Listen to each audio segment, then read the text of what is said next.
Вработените од фабриката за шински возила Колска од денес повторно со протест пред владата на Република Македонија за исплата на заостанати плати и решавање на судбината на фабриката и покрај ветувањата на новата влада пред 2 месеци на вработените од Велешката фабрика се уште не им се исплатени заостанатите плати.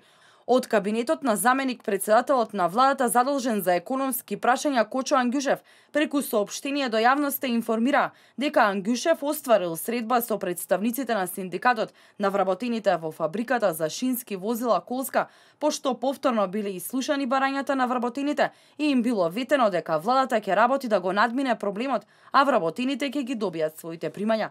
Проблемите на вработените во фабриката за шински возила Колска не се од вчера. Всушност овие проблеми се со подолг рок и се влечат веќе со години. Владата ќе го реши проблемот и вработените ќе добијат плата. Но во исто време целта на владата е да се најде трајно и системско решение со кое фабриката ќе има работа, а вработените навремено ќе ги добиваат своите примања, како и социјално и здравствено осигурување. Претходно вработените од Велешката фабрика Колска на почетокот на месец јуни го блокираа железничкиот превоз во Велес, каде што бараа исплата на заостанати 5 плати и решавање на судбината на фабриката.